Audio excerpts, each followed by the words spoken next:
So, for this section, we did create some of the more common questions that I feel like we tend to get asked, Kelly and I. Kelly actually created this slide and kind of gave a general answer, and I'm just going to kind of go through it with you guys.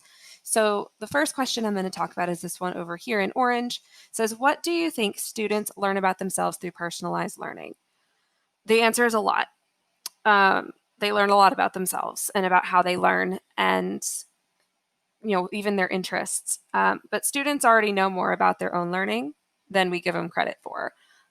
Personalized learning is just one way to allow them to explore various approaches to topics in ways they may have never considered.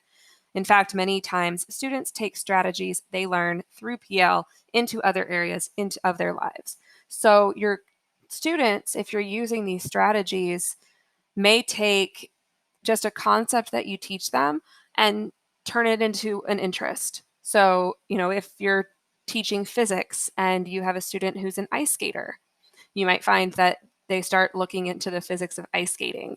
Um, it's endless. It's giving them a lot more choice, a lot more voice, and they have to start getting creative about um, how they learn and what their interests are and to keep them engaged. It's a huge engagement strategy. Personalized learning is all about engaging them in their own worlds. So the next question that I'm going to talk about is this one up here. It says, why do you think having choices helps students learn? I think that this one is, we tend to overlook this when we're teaching. I think everyone prefers to have a choice. We would really prefer to be able to make our own choice about everything, about what we eat, about what we wear, about, you know, who we hang out with as friends. But a lot of times, at least in, schools that sometimes I've seen, they take the choice out of it. And you kind of feel like you're trapped as a student. I know that I felt that way when I was younger. And, even now, sometimes I feel that way. And if you're given a choice, you're going to choose what you want more often than not. So when students are taught to take ownership over their own learning, you see an increase in engagement and commitment. And I can say firsthand that is what I saw last year during that whole year of personalized learning is kids that didn't care about school all of a sudden started to care. Um, the kids that maybe had problems with behavior stopped having problems with behavior. Some kids that maybe really struggled with reading and math really started to kind of take ownership of their struggle and start to work towards improvement. Um, am I saying that this is a fix all? No, this doesn't fix every problem. Did I still have kids with behavior issues? Absolutely. Did I have kids that had a lot of trouble reading and writing and solving math? Absolutely. But I started to see a large number of kids kind of joining my side. I kept telling them that they were worth everything, that they can do anything they want, and giving them choices helped them see that they can. This last question that I'm going to talk about here, it says, how does a personalized learning classroom help students prepare for the future? I do feel like my students helped answer that one and gave you kind of the real answer. But as a teacher, I think that I could say that they teach students to develop personal accountability. There's no excuses. So they lose that opportunity to have an excuse. My dog ate my homework, or I was really busy last night, or I fell asleep and I couldn't get my work done. It eliminates that because they have a plan. The plan is flexible, and my students knew at any time last year they could come and talk to me.